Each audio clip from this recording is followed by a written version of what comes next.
Mother Teresa and institute of computer education में आपका स्वागत है। देखिए नेक्स्ट ऑप्शन जो हमारे पास अवेलेबल है वो है इंसर्ट के अंतर्गत टेबल्स ग्रुप में टेबल।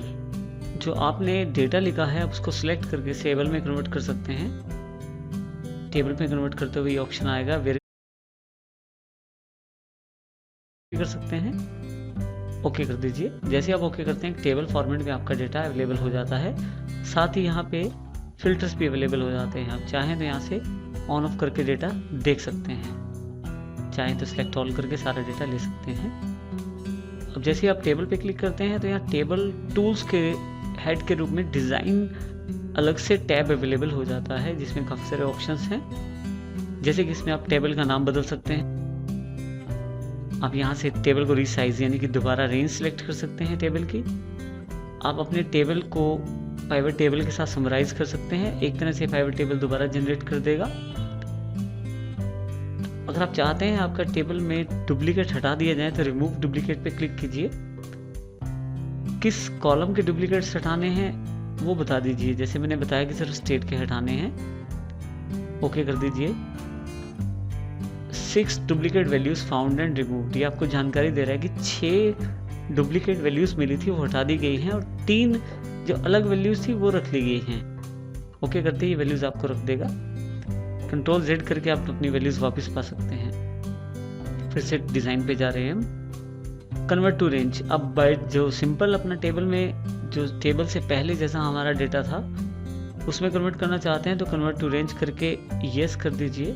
सिंपल ये आपका जो डेटा है वो रेंज में कन्वर्ट हो जाएगा। अभी हम इसे दोबारा टेबल में कन्वर्ट कर लेते हैं।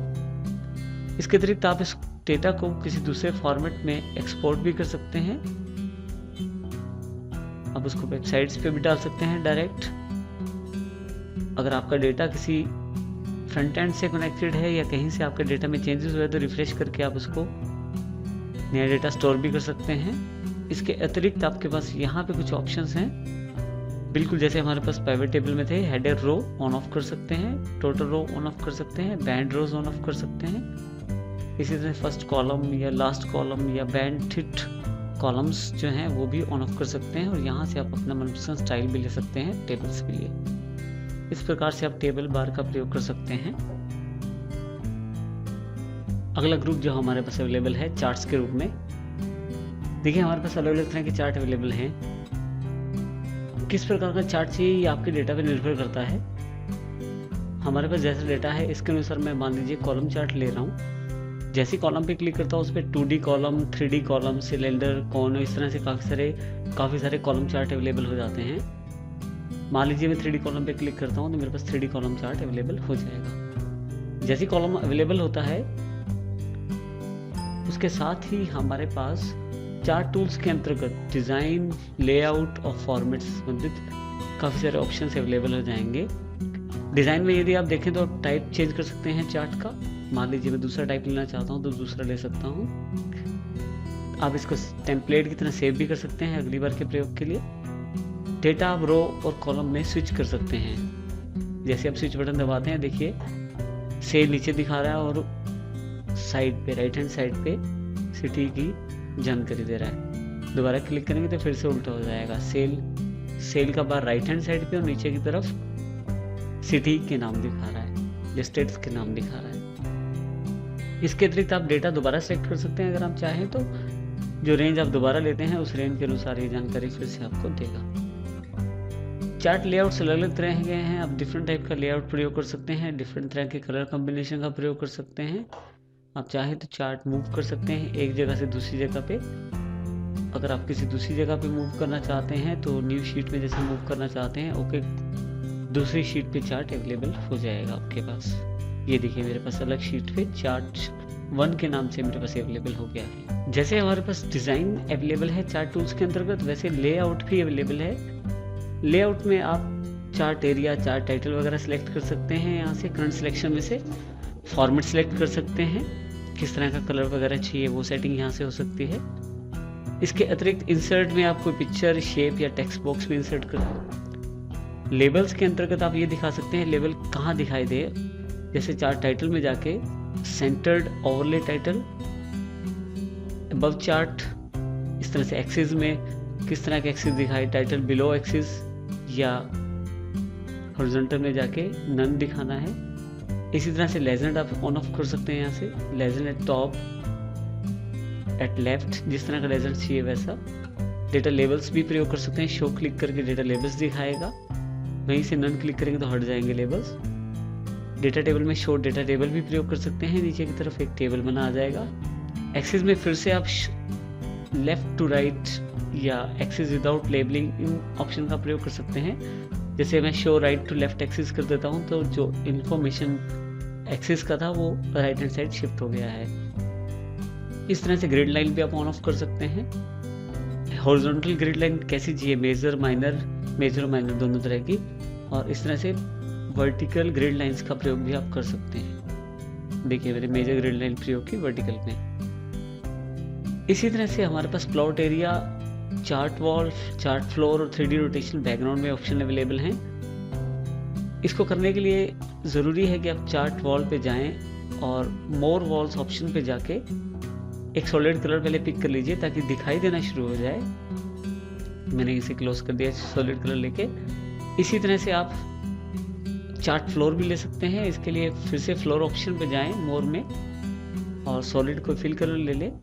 और फिल कलर लेने के बाद देखिए फ्लोर एक दिखा रहा है इसमें। आप चाहें तो इसे ऑफ भी कर सकते हैं फ्लोर को। 3D रोटेट भी कर सकते हैं आप अपने चार्ट को। रोटेट करने के लिए आप 3D रोटेशन बॉक्स में जाके एक्स एक्सिस और वाई एक्सिस आप अपनी जिस तरह से रिक्वायरमेंट के अनुसार चाहते हैं उस तरह से मूव कर सकते हैं। और फाइनली इसे क्लोज करें और आपका ये रोटेशन के बाद चार्ट अवेलेबल हो गया है। यहाँ देखिए मैंने अपने डेटा के लिए एक 2D कॉलम चार्ट दोबारा इंसर्ट किया है। लेआउट में जाएं तो कुछ ऑप्शन एनालिसिस में अपने आप ऑन हो जाएंगे। ये ऑप्शन चार्ट पे निर्भर करते हैं, चार्ट के अनुसार ही ऑन ऑफ होते रहते हैं। अगर आप 10 लाइन्स ऑन करना चाहते हैं, यहाँ क्लिक करके लीनियर, एक्सपोनेंशियल या जिस तरह की आप टाइम ट्रेंड लाइन चाहते हैं वो क्लिक करते हैं, वैसी लाइन आपके पास अवेलेबल हो जाएगी। अगर एरर बार्स चाहते हैं ऑन ऑफ करना तो आप वो भी कर सकते हैं, वो भी अवेलेबल हो जाएंगे। आप चार्ट का नाम भी यहाँ से बदल सकते हैं।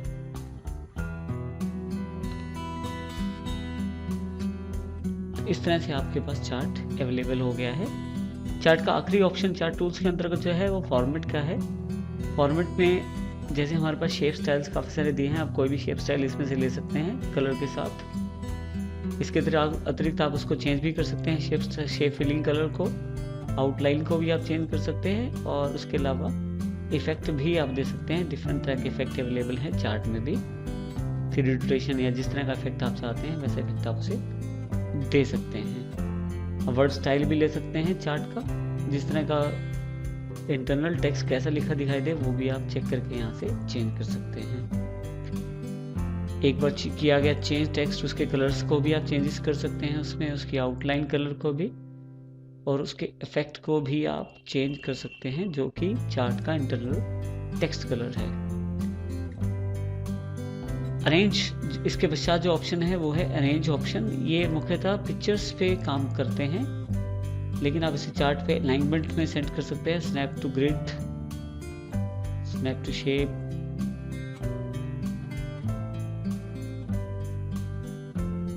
सिलेक्शन पेन से आप ऑन ऑफ कर सकते हैं चार्ट की विजिबिलिटी। आप यहाँ से जैसे सिलेक्शन पेन ऑन क्लिक करते हैं, यहाँ पे एक अलग से selection and visibility box available हो जाएगा। यहाँ से आपके चार्ट का टाइटल दिखाई देगा। सामने जो बटन है वहाँ से आप उसको ऑन ऑफ कर सकते हैं विजिबिलिटी बटन से। यही काम आप शो ऑल या हाइड ऑल कर सकते हैं नीचे से भी। एक से ज़्यादा चार्ट होने पे आपके लिए बहुत ज़्यादा महत्वपूर्ण हो जाता है कि अपने डेटा के साथ काम करते हुए कुछ समय के लिए चार्ट को हटा देना या हाइड कर देना और दोबारा उसे देख लेना कुछ समय बाद। इसके अतिरिक्त हमारे पास चार्ट के साइज़ के ऑप्शन अवेलेबल हैं। आप साइज़ को बड़ा छोटा कर सकते हैं। मान लीजिए हाइट में 4 कर देता हूँ तो हाइट 4 हो जाएगी, और विड्थ अगर मैं 6 कर देता हूँ तो मेरी चार्ट की विड्थ 6 हो जाएगी। इस तरह से मैं हाइट और विड्थ का प्रयोग कर सकता हूँ चार्ट के लिए। इस तरह से आप डिफरेंट चार्ट का प्रयोग कर सकते हैं। जिस प्रकार का डेटा है उस प्रकार के टाइप के अनुसार आप चार्ट का प्रयोग कर सकते हैं।